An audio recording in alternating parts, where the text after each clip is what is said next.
अल्हम्दुलिल्लाहिल्लज़ी Kaffa व सलामुन अला इबादिहिल्लज़ीना इस्तफ़ा। अम्मा बअदु फ़क़द क़ालल्लाहु तबारक व तआला फ़िल क़ुरआनिल मजीद वल फ़ुरक़ानिल हमीद। अऊज़ु बिल्लाहि मिनश शैतानिर रजीम। बिस्मिल्लाहिर रहमानिर रहीम। अल्हम्दुलिल्लाहिल्लज़ी अंज़ला अला अब्दिहिल किताब व लम यजअल लहू इवजा इला आखिरिल आयत। सदक़ल्लाहुल अज़ीम। बुजुर्गान मोहतरम, मेरे नौजवान साथियों, सूरह कहफ इसकी तफसीर का सिलसिला हम शुरू करने जा रहे हैं। अल्हम्दुलिल्लाह सूरह हुजरात की तफसीर मुकम्मल हुई। अब सूरह कहफ की तफसीर इंशाअल्लाह शुरू करेंगे। क़ब्ल उसके के सूरह कहफ की तफसीर में हम जाएं, कुछ बुनियादी बातें यहाँ रुक के समझ लेनी चाहिए। आज की मजलिस में इंशाअल्लाह हम 3 बातें जिक्र करेंगे। पहली बात तो सूरह कहफ के फ़ज़ाइल, दूसरी बात कि ये सूरत कैसे दौर में नाजिल हुई, और तीसरी बात कि इस सूरत का पस मंज़र क्या है, शान नुज़ूल क्या है, शान वुरूद क्या है। ये सूरत बहुत ही बाबरकत सूरत है। हर अवाम व ख़वास इससे वाकिफ़ है। हर जुम्मा को माशाअल्लाह एहतिमाम के साथ अवाम भी ख़वास भी इसको पढ़ते हुए नज़र आते हैं। लेकिन क्या हम जानते हैं कि ये सूरत कितनी बाबरकत है, कितनी फ़ज़ाइल की हामिल है। अहादीस के अंदर इसके खूब फ़ज़ाइल बयान किए गए।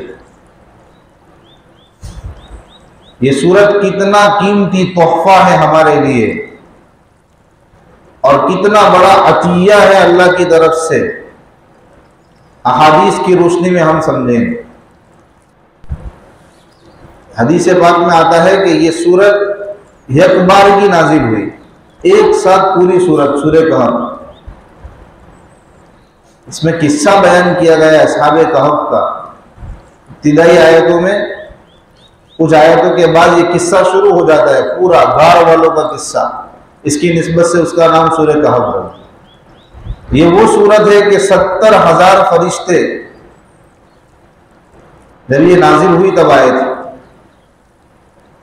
तो फरिश्तों की ये मुफारकत और सबका साथ में इस सूरत को लेकर आना, उसके इस्तेक़बाल में, इससे पता चलता है कि ये सूरत की अज़मत क्या है, इस सूरत का मकाम क्या है।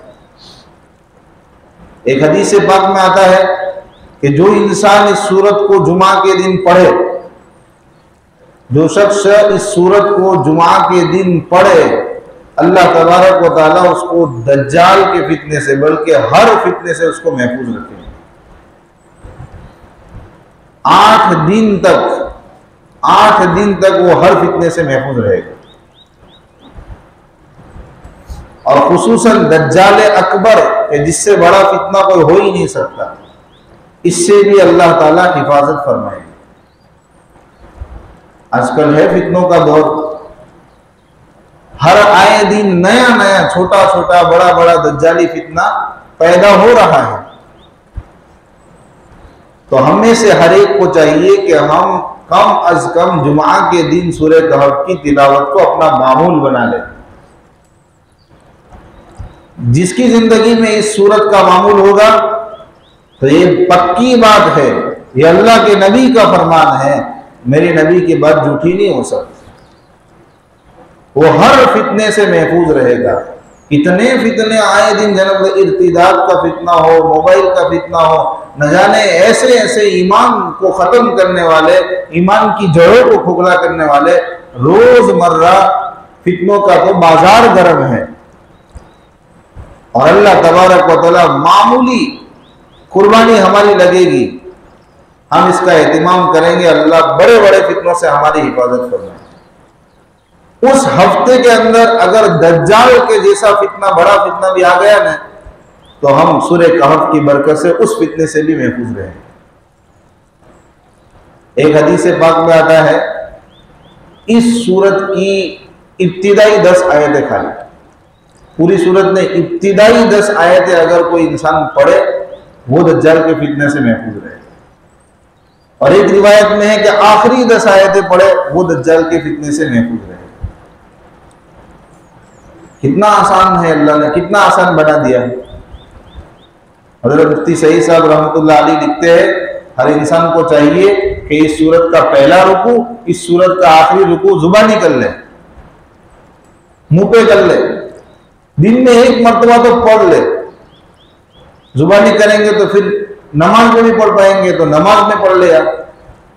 और कुछ भी ना हो सके तो आखिरी दर्जे में सोते वक्त ये 2 रुकू पढ़ लेने चाहिए इंसान। इस सूरत की फजीलत में ये भी आता है कि जो इंसान सूरह कहफ की इब्तिदाई आयतें या आखिरी आयतें पढ़ता है, इब्तिदाई और आखिरी आयतें, तो उसके सर से लेके पैर तक एक नूर अल्लाह तबारक व तआला उसको इनायत फरमाता है। सर से लेके पैर तक एक नूर होता है। और अगर कोई पूरी पूरी सूरह कहफ पढ़ डाले तो फिर तो जमीन से लेके आसमान तक अल्लाह ताला उसके लिए नूर नूर कर देता, उसके लिए नूर होता। तो ये सूरह कहफ के फजाइल, और ये नूर कयामत के दिन इंसान को नफा देगा। कयामत के दिन इंसान के कदम से लेके पैर तक पूरा रोशन रोशन चेहरा, रोशन रोशन होगा। तो ये नूर को मामूली ना समझो। किसी हदीस में आता है कि एक जुम्मा को पढ़ी तो दूसरे जुम्मा तक उसके लिए नूर। और गुनाहों के माफ होने के वादे भी इस सूरत पे है। इंसान जुम्मा के दिन सूरह कहफ पढ़े, पिछले जुम्मा से लेके इस जुम्मा तक के सारे गुनाह माफ, सूरह कहफ के पढ़ने की बुनियाद। तो इसके ये फजाइल है। एक सहाबी एक मर्तबा सूरह कहफ की तिलावत फरमा रहे थे, अचानक से उनका जो घोड़ा बंधा हुआ था बिदकने लगा। उन्होंने ऊपर देखा तो एक बादल छाया हुआ है। तो ये अहवाल, ये मंजर देखकर उन्होंने सूरह कहफ की तिलावत को रोक लिया, मौकूफ कर दिया। अल्लाह के नबी सल्लल्लाहु अलैहि वसल्लम के पास इस वाक़ये का तज़किरा किया कि ऐसा ऐसा माजरा हुआ, मंजर देखा। अल्लाह के नबी ने कहा पढ़ते रहते, तिलावत जारी रखते, वो तो अल्लाह की तरफ से सकीनत नाज़िल हुई थी कुरान पढ़ने की वजह से। सूरह कहफ पढ़ रहे थे, अल्लाह की तरफ से सकीनत नाज़िल हुई, जानवर बिदकने लगा और आसमान पर बंदिश आ गई। माँ आयशा रज़ी अल्लाह तआला अन्हा की हदीस है, अल्लाह के नबी फरमाते हैं क्या मैं तुमको ऐसी सूरत न बतलाऊं कि जिसने तो आसमान और जमीन के माबैन को भर दिया है। ऐसी सूरत न बतलाऊं जिसने आसमान और जमीन के माबैन को भर दिया है, और जो इंसान उसकी जुमा के दिन तिलावत करे, अल्लाह उसको दज्जाल के फितने से अल्लाह उसकी हिफाजत फरमाता है। ऐसा ही करीब मजमून है, बहुत सारी अहादीस है, इसमें गुनाहों से माफी के वादे हैं, नूर के वादे हैं। एक इस हदीस के अंदर खास बात जो है वो ये कि जो इंसान रात को इसकी आखिरी आयतें पढ़ ले सोते वक्त, वो रात को जितने बजे उठना चाहे अल्लाह पाक उसकी आंख खोल देंगे। तजर्बा करके देख लीजिए, हमने तालिबी इल्मी के जमाने में भी सुना है और तफसीर की किताब में लिखा है, और बल्कि हदीस में है। मायशा की हदीस आपको सुना, रात को जिसको उठना है वो रात में आखिरी आयतें पढ़ के सो जावे, नियत करके सो जावे, इतने बजे इंशाअल्लाह एग्जैक्ट उसकी आंख खुल जाएगी। ये कुछ मोटे मोटे फजाइल मैंने आपके सामने रखे। बाकी अल्लाह सूरह कहफ के पढ़ने पे क्या देगा इसका हम तसव्वुर नहीं कर सकते। बहुत बाबरकत सूरत है।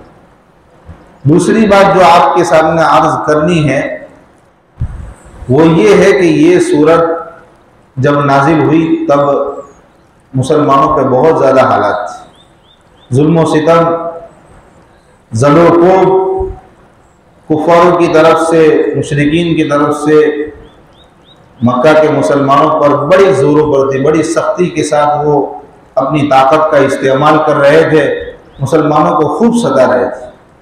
बल्कि यहाँ तक कहिए तो बेजाना होगा कि मक्का की सरजमीन को उन्होंने मुसलमानों के लिए तंग कर दिया, रहना बेघर कर दिया था।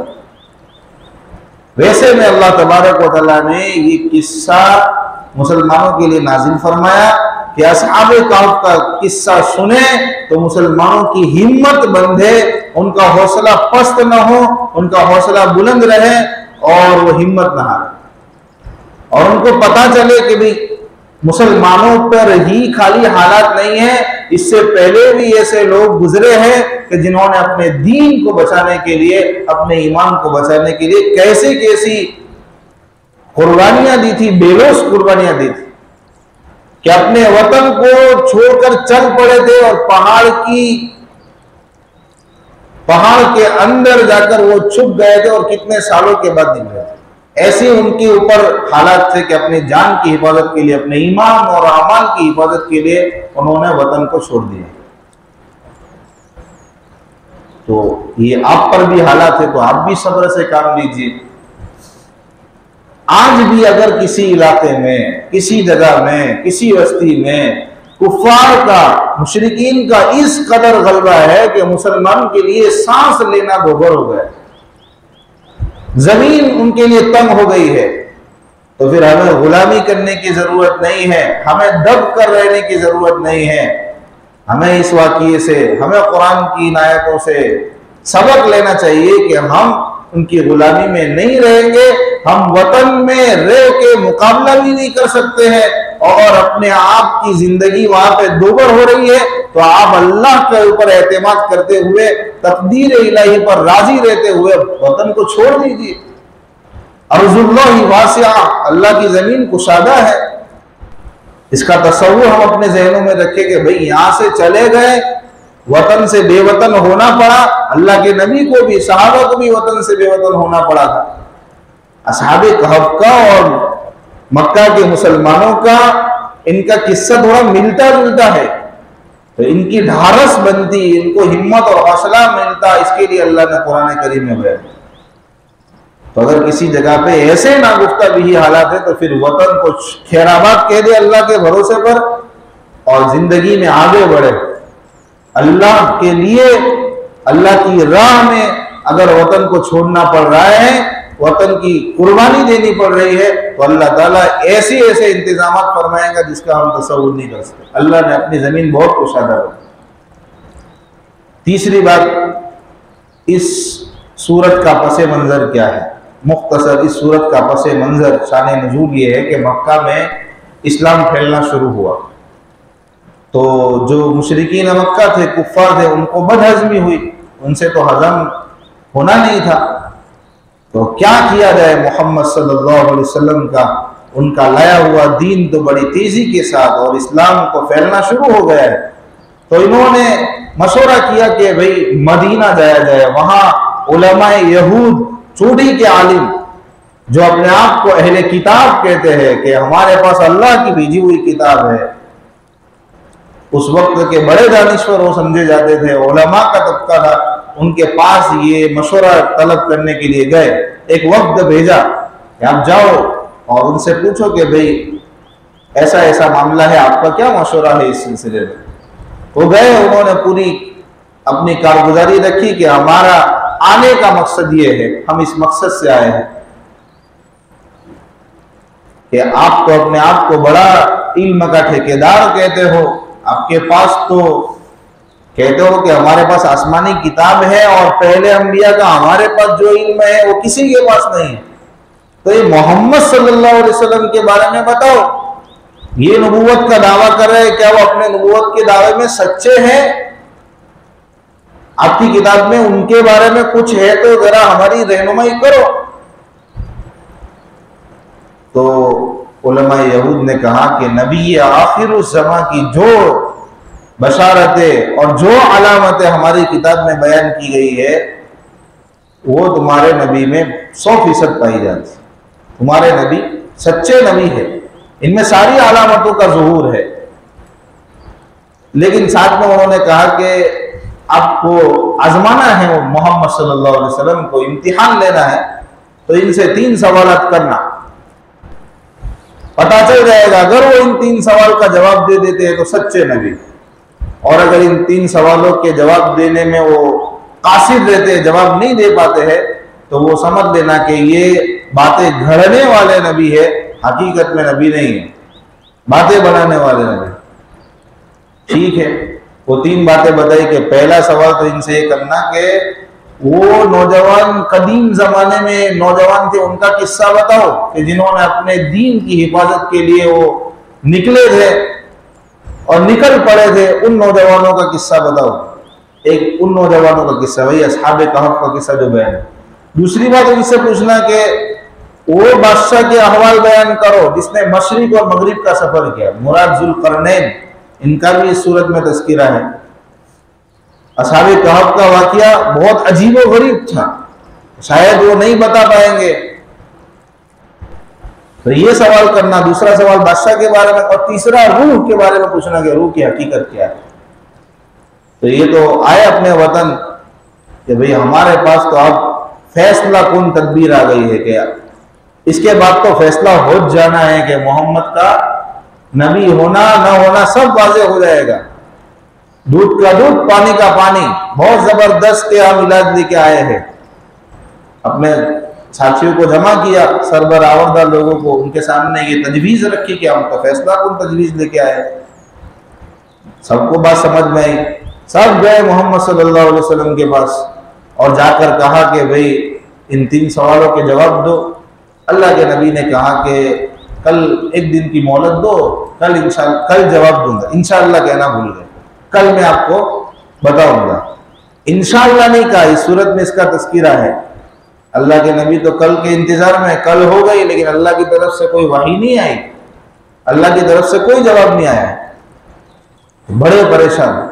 15 दिन हो गए, अल्लाह की तरफ से कोई वही नहीं है। इन सवालों के जवाब के कुफार तो मजाक उड़ाने लगे, ठट्ठा करने लगे। अल्लाह के नबी को खूब रंज हुआ, बहुत तकलीफ पहुंची। 15 दिन के बाद जिब्राइल अलैहिस्सलाम आए और सूरह कहफ नाजिल हुई, और इसमें बताया गया कि आप किसी से कोई वादा करो तो साथ में इंशाअल्लाह कह दिया करो, अल्लाह के ऊपर उसको रख दो, अपनी तरफ से एतमाद न दिलाओ, बल्कि अल्लाह की तरफ मंसूब करो उसका। इंशाअल्लाह ये काम करेंगे, कल बताएंगे, कल को करेंगे, इंशाअल्लाह जरूर कह दिया। तो ये पूरा वाकिया इस सूरत का पसे मंजर बना है, शान नुज़ूल बना है। आइंदा मजलिस में इंशाअल्लाह हम आयतों की रब्त के साथ और इसके तर्जुमे के साथ इंशाअल्लाह पूरा वाकिया तफसील से इसके मज़ामीन को शुरू करेंगे। अल्लाह तबारक व तआला हम सबको इसकी इबरतों से, इसके किस्से से खूब इस्तिफादा करने की तौफीक नसीब फरमाए। सुभान अल्लाह।